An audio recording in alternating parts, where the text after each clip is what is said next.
Essentially, you cannot take somebody out of a race because an opponent would like to have it that way. While most states were thrilled to have me, there were some that didn't, and they didn't want that for political reasons. And that is a Donald Trump victory lap after scoring a major win at the Supreme Court with a unanimous decision today ruling that the state of Colorado cannot kick him off the ballot for what happened on January 6th. I'm Gadi Schwartz, and this is Stay Tuned Now.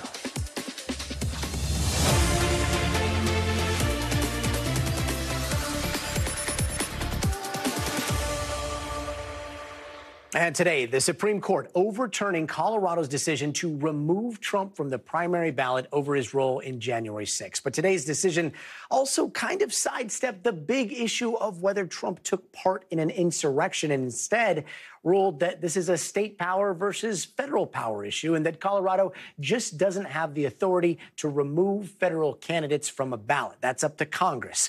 The High Court essentially saying Colorado was out of bounds when it disqualified Trump under the 14th Amendment. This means Trump's name will appear on Colorado's primary ballot tomorrow, and it puts an end to some similar challenges he's facing in Maine and Illinois.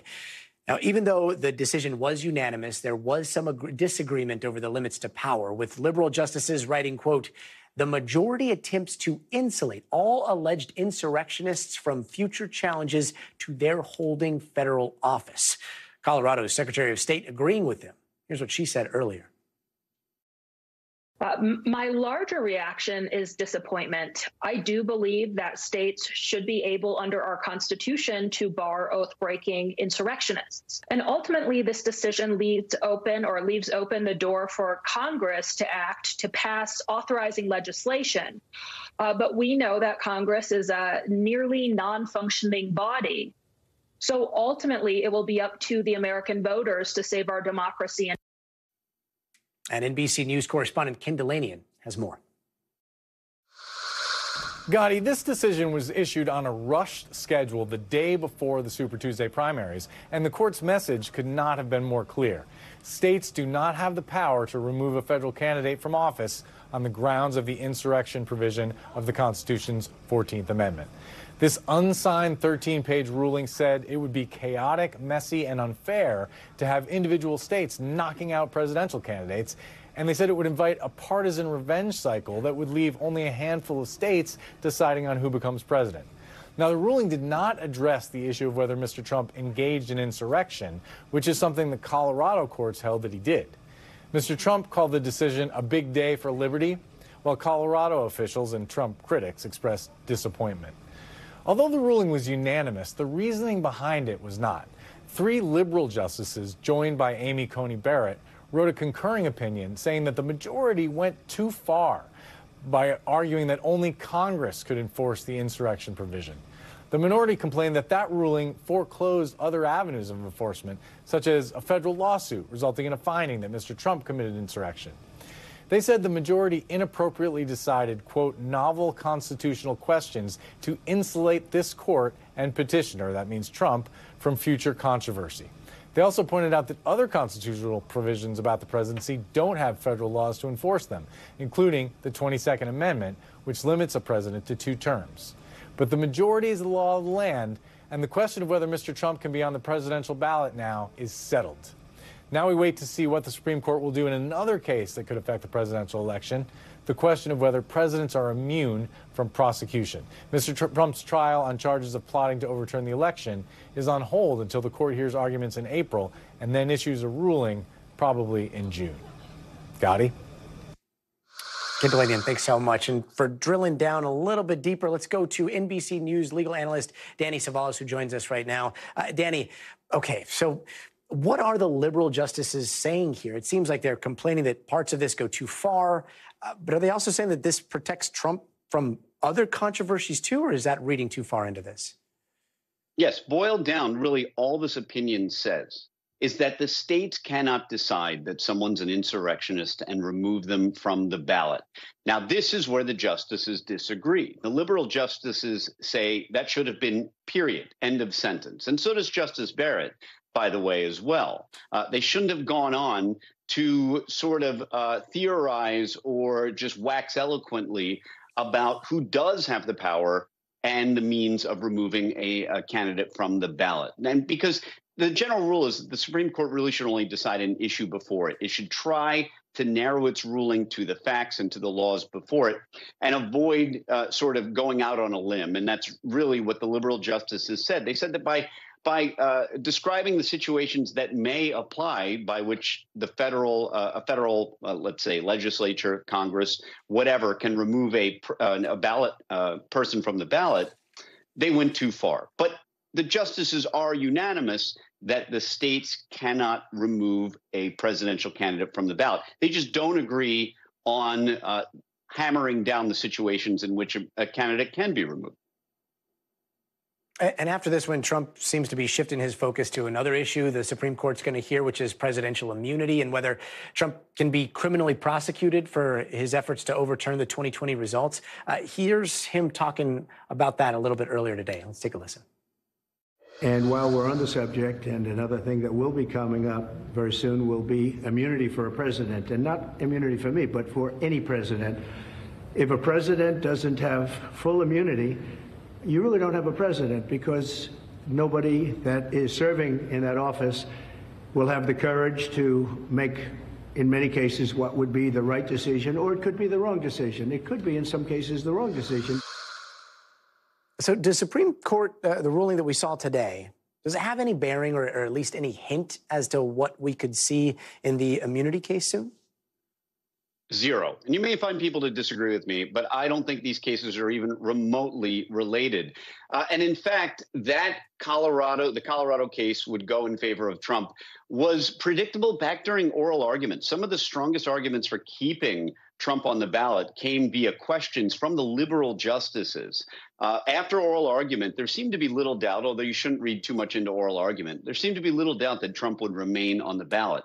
Presidential immunity is a totally different topic.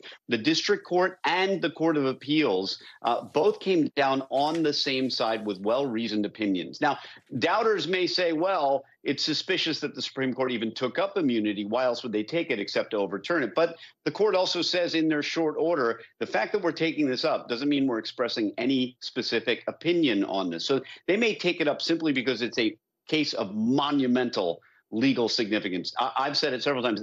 The most important, at least criminal justice question of our lifetime. So they likely want to weigh in for no other reason than that, and not specifically to overturn it. So if you're predicting this decision today has nothing to do with immunity, and I think that the court's going to come down on the same side as the circuit court and the district court came down on presidential immunity. And Danny Savalas will be checking back with you on that. Thank you so much. And it is crunch time in California's high mountains. And by crunch, we mean the sound of a whole lot of snow crunching under people's feet as they try to dig themselves out of what's left from that monster blizzard. And they're doing it before another storm rolls through. Up to 10 feet of snow fell over the last couple of days. Whole towns were blanketed. So much snow that even ski resorts had to close. Some snow blowers started to break down too. And the wind was insane. In some places, we are talking 190 miles an hour. Those are Category 5 level speeds measured at some of the state's highest peaks. Major highways that shut down over the weekend just reopened today, including 100 miles of Interstate 80, and it is not over yet. Winter storm warnings are in effect in northern Sierra for another snowstorm in the forecast. NBC News meteorologist Bill Cairns is standing by tracking all of that. But first, let's go to NBC News correspondent Steve Patterson in Truckee, California. Steve? And Steve, you hear 10 feet of snow, 190-mile-an-hour winds. How bad was it where you were hunkered down? Gadi, this is 72 hours of continuous snowfall from Thursday night. At the worst time, it was 3 to 5 inches every hour in some communities. This storm was ridiculous. Here in Truckee, of course, people are used to the snow, but they aren't used to 10 feet. We went up a little bit into the mountains to where there was a neighborhood, and the snow drifts were 10 feet up to the second floor of people's houses. Of course, the most dangerous part of all this was what happened on the roads, right? There was avalanche just south of Lake Tahoe where several cars were covered. Thankfully, nobody hurt. They had to pull those cars out of the snow. Interstate 80 was the huge focus of this storm. Vehicles were left abandoned on the road because of whiteout conditions, because of spinouts. People had to be rescued from their vehicles, their cars, their trucks. The CHP came right on the road, pulled people out, left the vehicles, and then shut down the highway for the last 3 days or so, which is a major artery in this area. People need I-80 to essentially get around so they can get to their community. So a lot of people were essentially cut off because of the snow. This was a very, very bad system. I think if you talk to a lot of people here, they are, of course, very proud and hearty about how they handled the snow. A lot of folks will tell you that last year was worse, but certainly with the people I spoke to, they say it definitely caught them off guard. Gadi? And what do the records say? Was last year worse, or did this one set some records? So 1989, I think we got 52 inches in one day. The single day that we got here was 23 or so inches. So not necessarily reaching record levels, although we saw wind speeds, wind gusts in the mountains of 190 miles per hour. That is more than a Category 5 hurricane. The snow lab that we're talking to, they say they're still accounting all the totals and getting everything. So it may very well be, because technically it's not over. The snow is still falling. Gadi? And Steve, do you think people are ready for the next one? I know it's going to be a little bit, hopefully, much less than what we just saw. But are people over it, or do they have enough? I'll tell you this. With the amount of time that I've now spent here, I would say unequivocally yes. You may be able to see my live shot, but this sidewalk is completely clear, as is every street that we've seen in this entire downtown area and every highway that we've been in. This is just one day of no snow. The day before, you could barely move without going about 5 miles per hour. Crews are very efficient at clearing snow. And I think if they're able to do that and keep pace with the snow that falls, then there's not a real risk of roof collapses, because they've dealt with that before and they know how to clear it and they know the timing to clear it. And residents are very aware that if it's going to snow, they need to not be on the roads. This is why that we've covered a 72-hour storm, and really the worst thing that we've talked about is a very big road closure.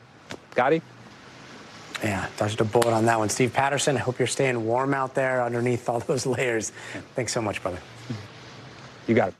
Let's turn now to NBC News meteorologist Bill Cairns. Bill, I know last week you were saying it was going to be hurricane force winds. I didn't believe you. 190 miles an hour, that blows my mind. What's next after this historic blizzard?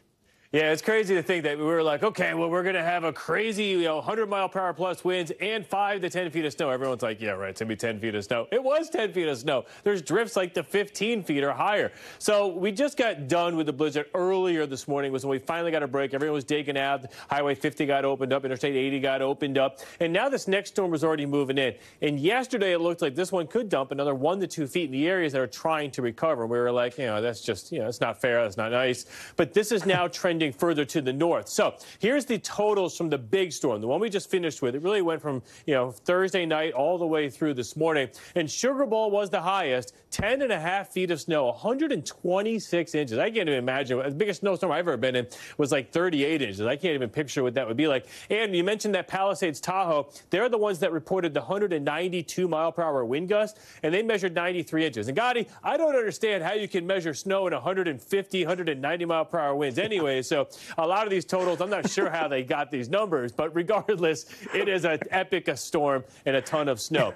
So for this next storm, Tahoe is out of the warnings. That's great. Earlier today, you were in the warning, but since the storm is trending north, this is going to be more around Mount Shasta, the Southern Cascades problem. That's the areas that have the best chance of getting 1 to 2 feet of snow, and they can deal with it. They didn't get a ton from this last storm, and we will get some of this snow through areas of Idaho and also towards Jackson Hole. So the snow forecast, notice Tahoe is only like 1 to 3 inches. When you get just north of there on Mount Shasta, that's up to about a foot. Crater Lake, same with you, Sun Valley to Jackson. Yosemite to Mount Whitney, not as much snow there. there either. This is really to the north. I know Mammoth had about 4 feet from this last storm, too, so even a big storm by their standards. So here's how it's all going to play out tonight. As the storm slowly drifts down the coast, we will see mostly northern California's problem during the day on Tuesday. We'll try to get a little bit of rain in the San Francisco midday Wednesday, but a lot of it misses you. Los Angeles, it looks like the timing for your rain is going to be Wednesday afternoon to early Wednesday evening. Same for San Diego. And it's not a huge rain event, so it's going to move out. So a lot of people have been asking, like, we're going to get another big storm on top of this one. So next week's outlook does show the warmer conditions in the west, cooler conditions in the west, warmer in the east, which has kind of been the weather pattern. Unfortunately, it does look like another chance for a storm or two next week, but most of this will be Northern California into the northwest, so that's good. The one bad thing, we've got to keep an eye on Texas still, especially North Texas, where all those horrific fires have been. They're not expecting much, if any, rain, not just out the next 7 days, even out through the next 10 days. So until we get a soaking rain, the brush fire potential, at least, is going to be high any day it gets windy. Tomorrow, the winds pick up a little bit into the 15 to 20 mile per hour range. That's not horrific, but still, any day that it gets windy, all the firefighters have to be looking out for these storms. And the other story tomorrow, Gadi, the East Coast is going to get the one socked in. A rainy weather pattern setting up for midweek travel in the mid-Atlantic all the way through New York and Boston. But, for the West, no big storms are on the way except, this little mini one tomorrow. But that's mostly the Southern Cascades. Just in time to recalibrate some of those wind gauges out there. Bill Cairns, thanks so much for joining us. And meanwhile, in New Mexico, they are still trying to unravel the mystery over how live ammunition ended up in that gun that killed cinematographer Helena Hutchins on the set of the movie Rust. And so the person responsible for supplying guns, blanks, and dummy ammunition to the set, well, he took the stand today. And that man is Seth Kinney. He says the live ammo did not come from him. Prosecutors have argued that it was Hannah Gutierrez-Reed who was responsible for bringing live rounds onto that set. And Kinney suggested that she might have gotten them from her dad, who was a film armorer as well, who could become a key witness for the defense. Oh, and remember that evidence tampering charge against Gutierrez-Reed? Well, it came from allegations that she gave someone cocaine to hold for her. And today, we also heard from that person. What did you believe to be in the bag? I believed it to be cocaine. And what did you do with it? I threw it in the hallway trash can. Other than your guess, you have no idea for certain what was in that bag? Correct. NBC News correspondent Dana Griffin joins us now from Santa Fe, New Mexico. Dana, let's just start with that. What else do we know about this whole coke thing? Yeah, so that was Rebecca Smith. She was the Rust set mom. She was asked to go to Hannah Gutierrez-Reed's hotel room the night of the shooting because she was so distraught. She says when she was leaving, that's when Hannah said, hey, can you hold on to something for me? And she agreed. She said she put the baggie in her hand. She walked out of that room. And then when she looked down, she said that she was so offended because she's a recovering addict. She wanted no parts of this Gadi, so that's why she said she threw it in the trash can. Dana, what else did we hear from the ammo supplier today? Yeah, so Seth Kinney testified that he provided just one box of the 45 long Colt dummy rounds to the set of Rust on October 12th. Well, we also saw video evidence presented today that showed live rounds with that distinct silver primer loaded into Alec Baldwin's bandolier as early as October 12th, 2 days before Seth Kinney's supply. So investigators conducted a search warrant on Kinney's shop, and they concluded that the live rounds found on set did not match the live rounds that he had in his office. And Kinney testified that Hannah requested more rounds, and because of supply issues, he said that she would have to get them from other suppliers, including her father, a fellow armorer, Thel Reed. Now, there have been several theories about how the live ammo got mixed in, but there have yet to be any direct evidence presented in court to explain exactly where those rounds came from. The defense, however, has argued that Seth Kinney could have had time to discard of potential evidence because that search warrant was not conducted on his shop, Gadi, until about a month later. And Dina, we're now into the second week, right? Do you think that this could go to the jury by the end of the week? It could. That's the plan. The prosecution rested its case today, so tomorrow the defense will get a chance to present witnesses and evidence. It's on Thursday. It's expected that closing arguments will begin. So if the jury only needs just a couple hours to deliberate, we could have a verdict by Friday. Gadi? Dana Griffith, we'll be checking back with you then. Thanks so much. And don't go anywhere. We are just getting started. Up next, some serious legal whiplash on the border. Just hours ago, the Supreme Court temporarily halted a new Texas law that was supposed to go into effect this weekend. We're going to break all of that down for you in just a bit. And some big news from the NFL. The Eagles' Jason Kelce is retiring. We're going to have more on what led him to that decision. That is straight ahead, so stay tuned.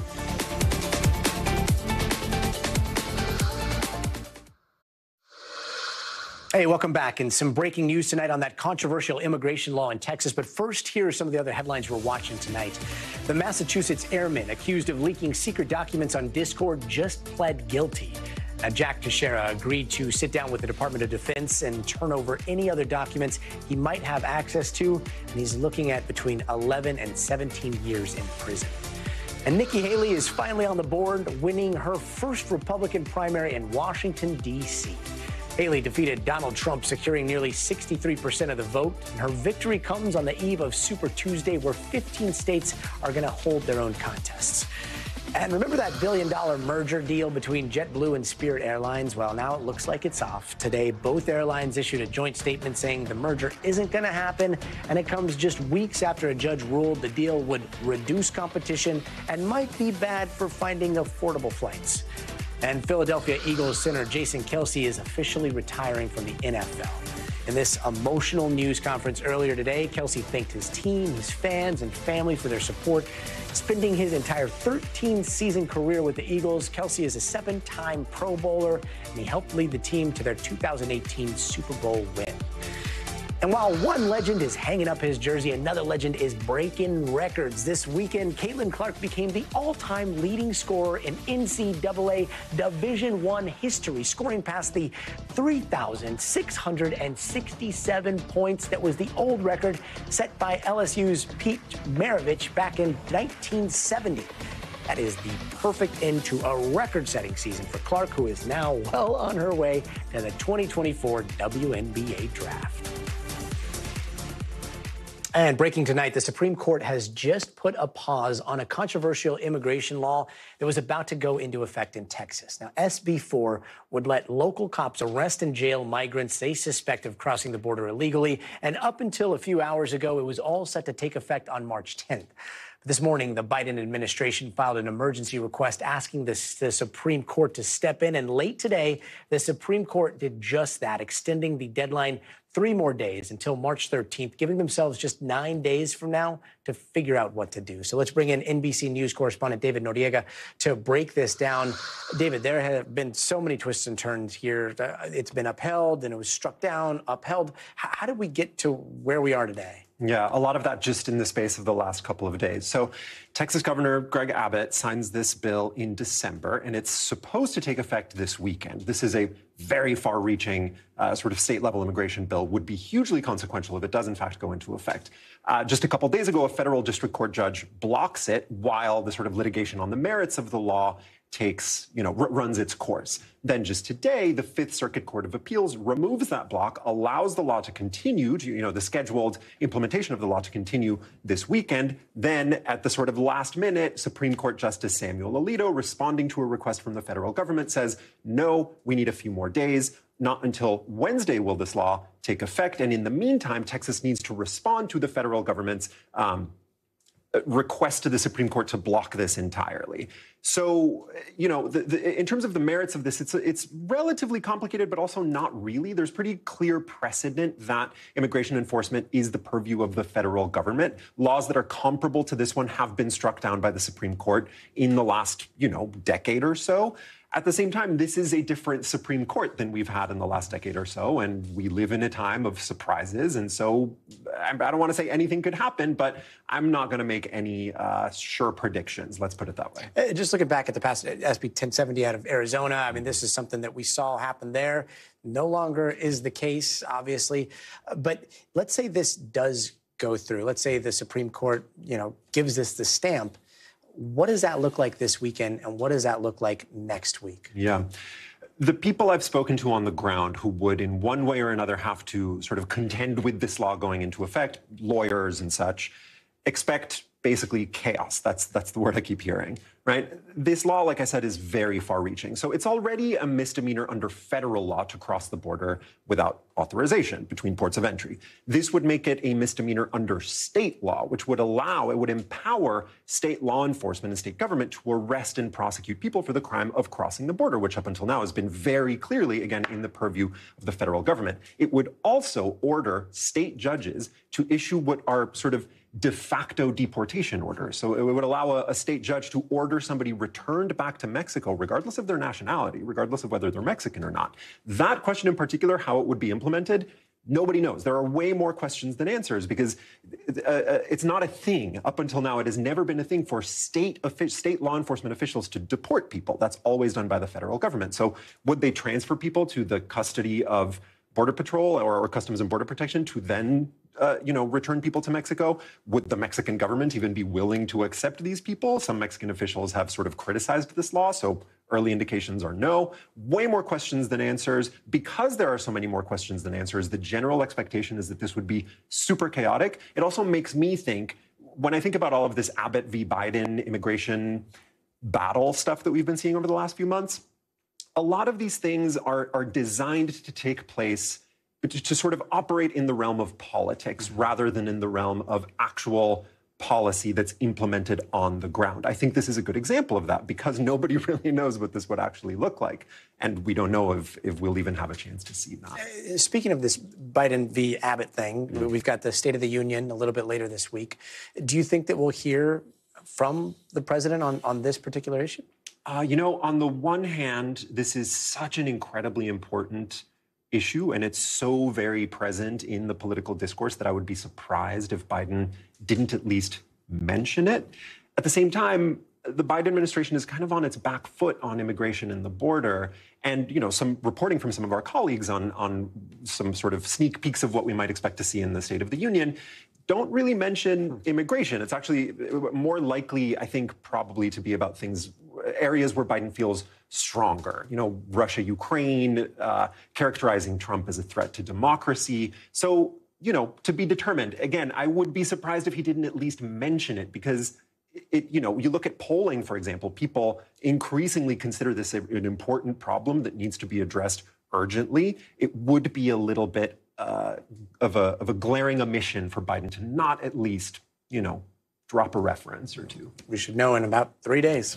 David Noriega, thanks so much for joining us. Thanks, Gadi. And Thursday is the State of the Union, but Tuesday is the main event for presidential primary races, and the mother of all of them is Super Tuesdays. What's going to happen here in California? That's when we're going to be picking the choice for the Senate too. Congressman Adam Schiff, Katie Porter, as well as Barbara Lee, all vying to fill Senator Dianne Feinstein's seat following her death in September. And NBC News correspondent Jacob Sobroff has the latest from the campaign trail. Hey, Gadi, it is going to be a very interesting and contested election here in California for the race to replace the late Senator Dianne Feinstein. You would think in a state with 2-1 Democrats over Republicans, the Democrats are going to have a shot, an easy task at picking up that seat. But it's not the case because of an interesting quirk in our system here. It's a top two primary system. That means 2 Democrats could end up in the election, but it also means that a Republican could end up as well.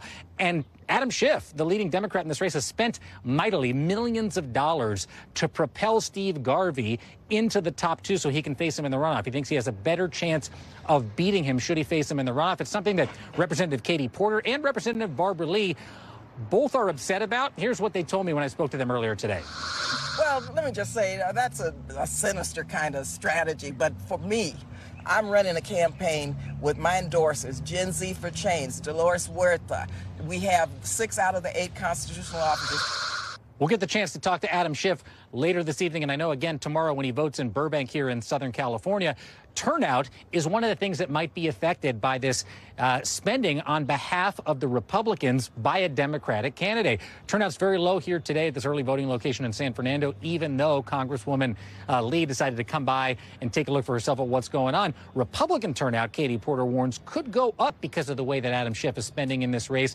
It's a strange bedfellows, reverse psychology type of political warfare that's going on here in California. At the end of the day, there's a lot of big issues on the table, like immigration. All the candidates are opposed to the president's immigration proposal. The ceasefire in Gaza came up in some of the debates, and they're split on that, as well as the cost of living, inequality, and the gap between the rich and the poor in California is as great in this state, almost as in any other state. All of those things will be on the minds of voters if and when they do show up at the polls tomorrow. The top three Democratic candidates are familiar faces here. Now you got Steve Garvey, the former Dodger, as well on the Republican side. We're going to have to wait and see what happens. Could be up to 30 days in California, Gadi. The count's slow here. Back to you. Very, very slow. Jacob Soboroff, thanks so much. And coming up, you know Tesla's apocalyptic-proof Cybertruck? Well, over the weekend, one of them crashed into the iconic Beverly Hills Hotel. We've got more on that coming up after the break. But first, you got to see this. I mean, you've heard of a wild goose chase, right? Well, how about a wild horse chase in the middle of traffic? 2 police horses caused chaos when they got loose on a highway in Ohio. Cleveland police say they were in the middle of a routine training exercise when the 2 horses started to stray. But don't worry, got them back safely after a little horsing around there. We'll be right back.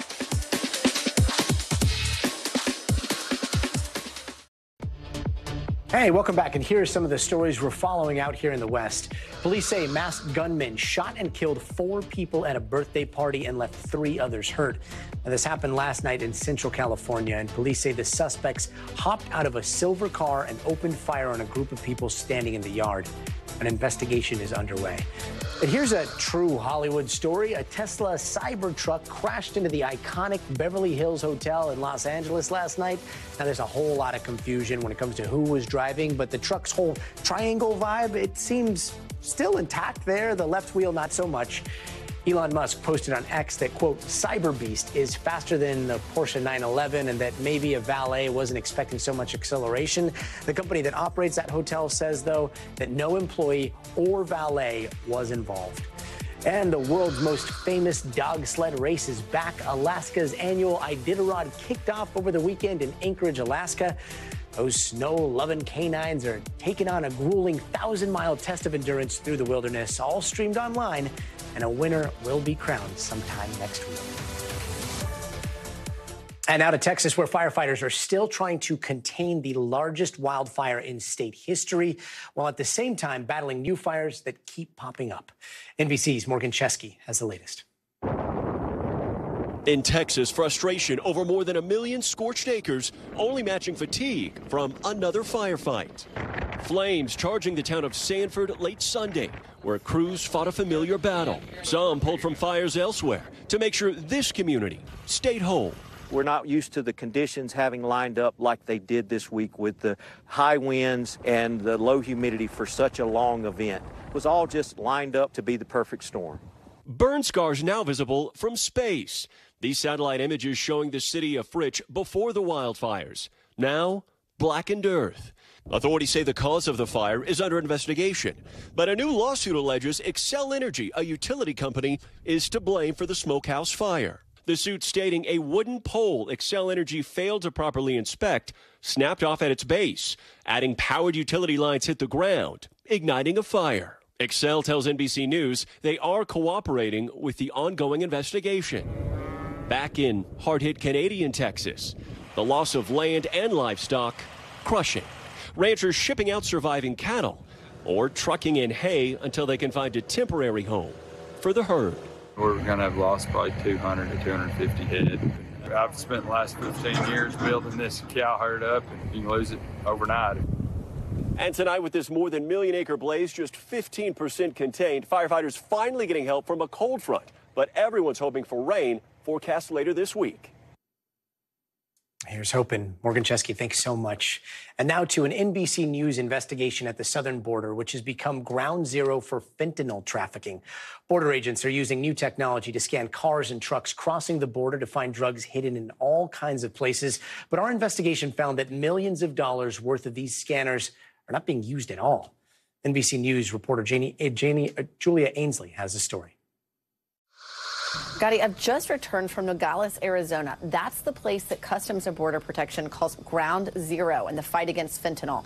Over half of the fentanyl seized coming across the border last year was stopped right there at the Nogales port of entry. I had the opportunity to get a tour of the place from the Customs and Border Protection Acting Commissioner, Troy Miller. He showed me around and showed me some new technology that they're using in the fight against fentanyl. Here's what we learned. Tonight, we're on the front lines of the fentanyl crisis. Nogales, Arizona. Half of all fentanyl seized coming in from Mexico is stopped here.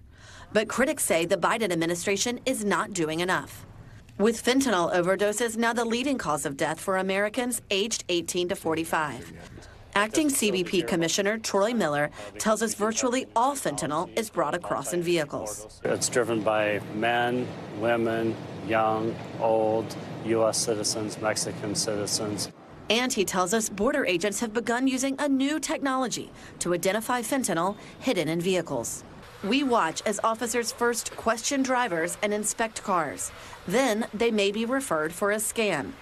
This is new technology that's been installed to X-ray cars that officers suspect might be carrying narcotics. It's been installed here in Nogales because it's considered the ground zero for fentanyl trafficking. But less than 5% of personal vehicles and 20% of commercial vehicles coming into the U.S. are actually scanned. With more new technology, Miller wants to bring those numbers up to 40% of cars and 70% of commercial trucks, but not for another 2 years. Why not scan every vehicle through an X-ray? We see 1 million people crossing our border every single day. If we tried to scan every single shipment and person coming into this country, we would shut down legitimate trade and travel.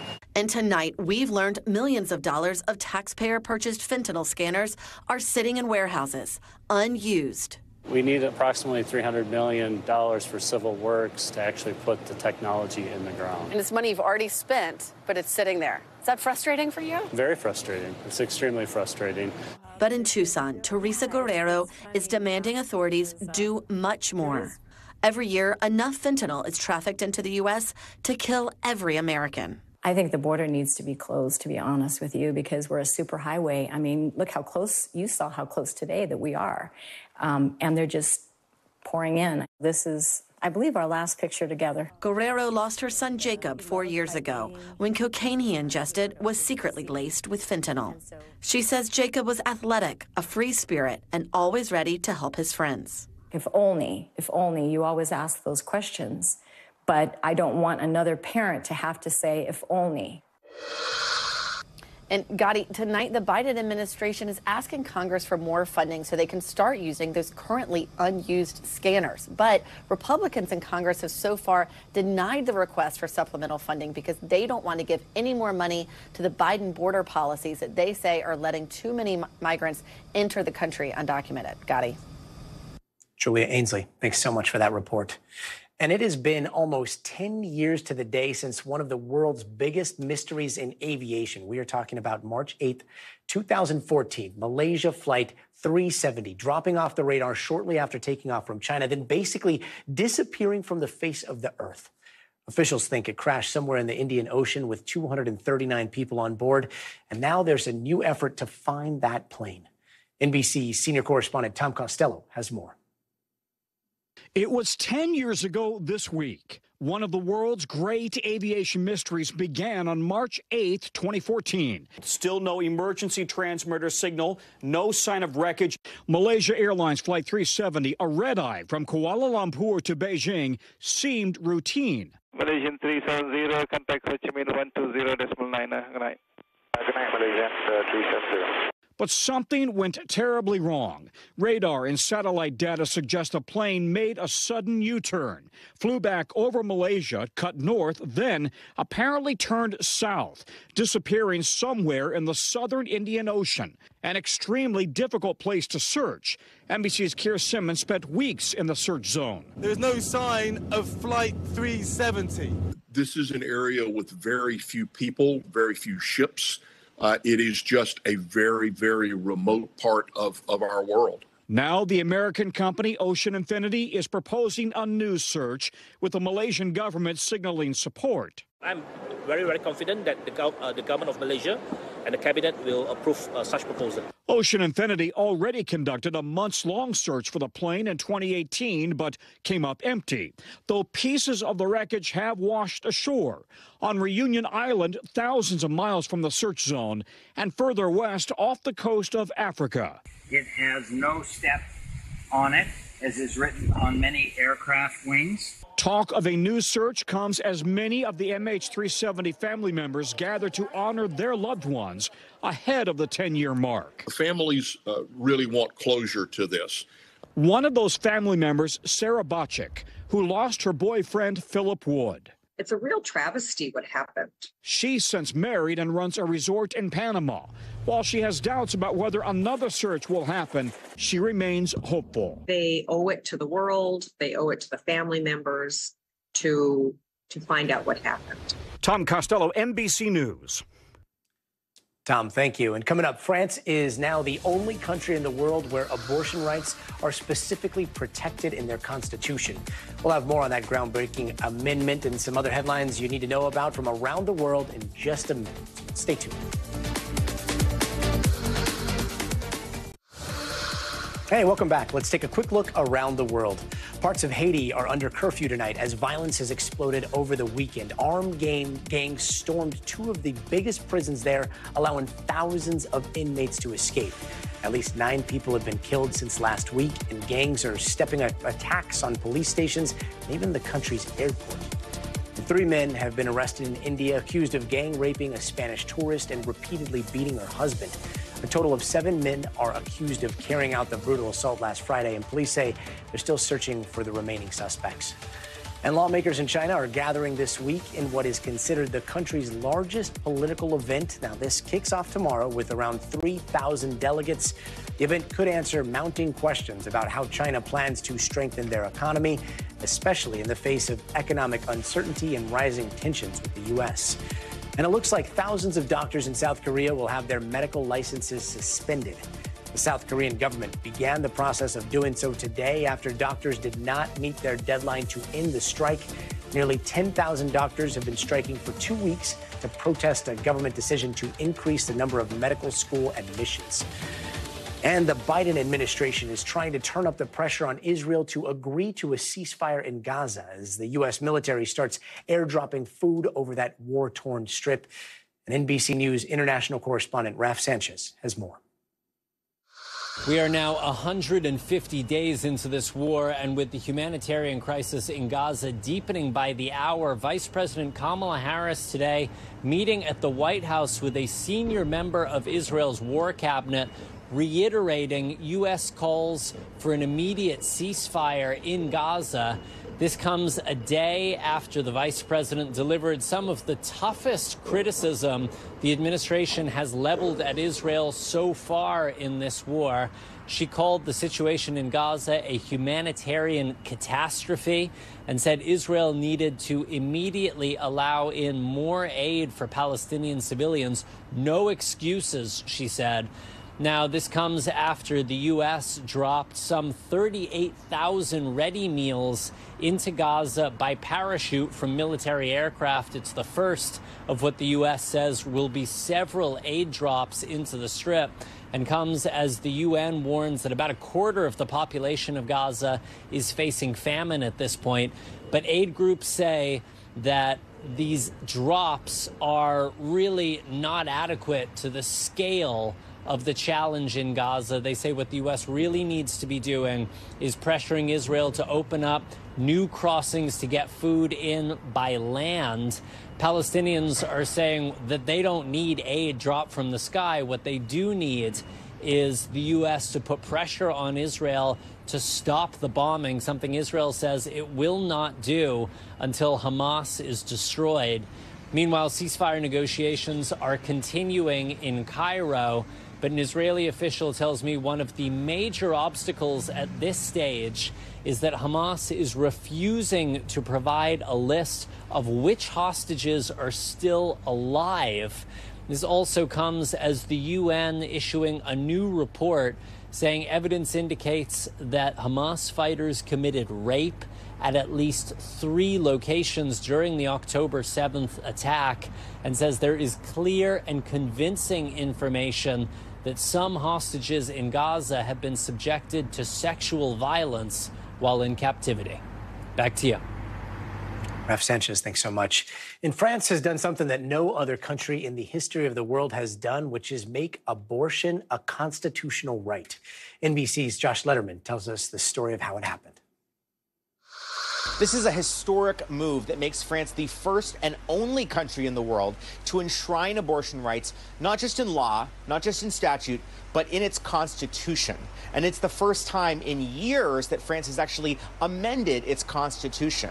Now, in France, unlike in the United States, there's not as much controversy about abortion rights. And in fact, the vote tonight in the Palace of Versailles was overwhelming. Some 780 lawmakers supporting this, including many from the far right, and only 72 opposed to this. Now, the Catholic Church has come out against this. They called for fasting in opposition to this move. But overwhelmingly, the French society supports this move, which comes just a few days ahead of International Women's Day. French President Macron celebrating this move, saying it is a step France is taking to really make clear its steadfast support for women's rights. And we should point out that the French are not doing this in a vacuum. Even though there was no likely threat to abortion rights in France from the courts or from lawmakers or anyone else, this is a reaction to what the U.S. Supreme Court did in 2022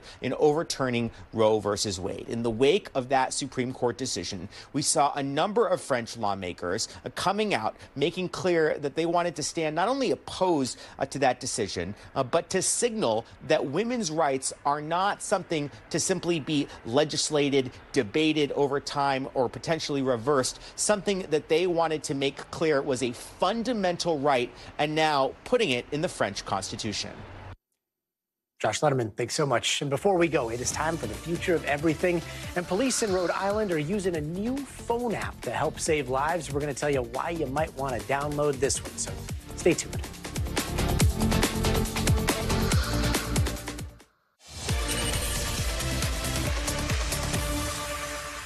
There's a new app that's helping first responders find you in an emergency. We're going to talk about that in just a bit. But first, here's some of the other tech stories we're following tonight. Lawyers who won a massive case against Elon Musk say they saved Tesla shareholders tens of billions of dollars by cutting his pay. Those lawyers are now asking for a record-breaking fee, $6 billion in Tesla stock. Instead of cash, they want to be paid in shares. And 4 astronauts from NASA are on their way to the International Space Station after a successful SpaceX launch overnight. The crew will spend 6 months doing over 200 science experiments, including studying brain tissue, fluid shifts in space, and plant growth in microgravity. And Rhode Island, first responders there are using this new tool to help find people faster during an emergency. And our friends at WJAR explain how an app on your phone can help pinpoint your location when it matters the most. During an emergency, time is of the essence for first responders, but new technology will help them save time and lives. It's called What 3 Words? There's 57 million individual 10 by 10 foot squares in the entire world, and each one of those squares has an identifier with it, which will label up 3 different words. This is available in over 50 different languages, so it's very easy for us to locate somebody. The app can be downloaded from an app store to iOS and Android phones and laptops. If you don't know where you are in an emergency, you can call or text your What 3 Words address from the What 3 Words app directly to the E911 telecommunicator. The 911 operator can even send you a link. We'll ask them to hit allow.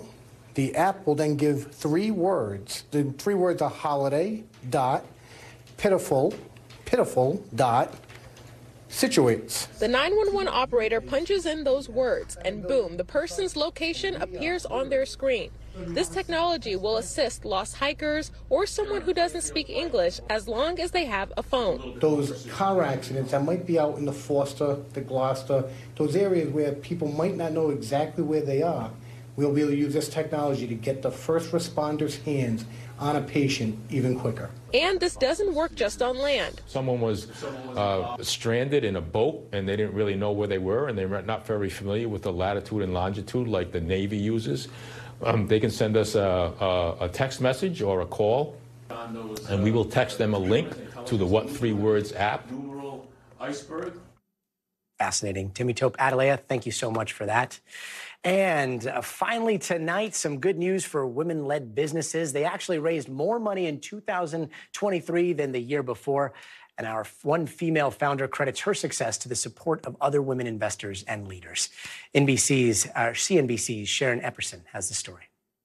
Emergency physician Elizabeth Claiborne developed a device to stop nosebleeds. Each NasoClip can be used for one nosebleed episode. In the last 4 years, her startup, NasoClip, has raised over $3 million in funding, mostly from female investors. When women invest in women, they also bring to the table more than just capital. They're introducing the social network that is needed to be successful. When we first met Dr. Claiborne last year, NasoClip wasn't yet on the market.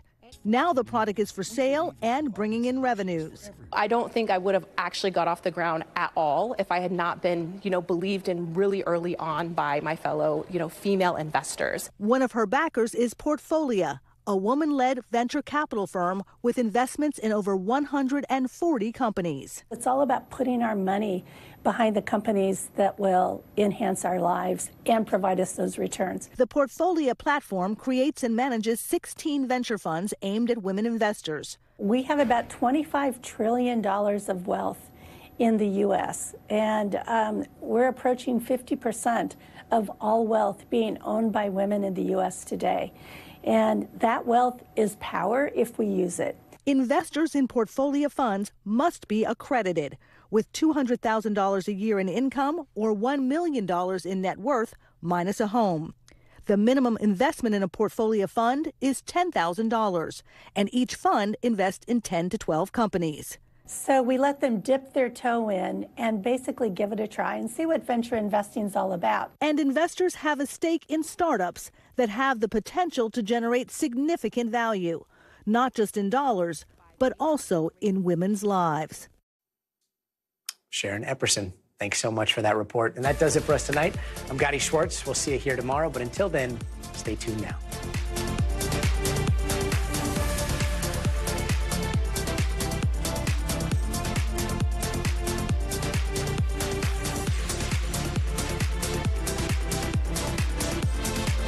Thanks for watching. Stay updated about breaking news and top stories on the NBC News app or follow us on social media.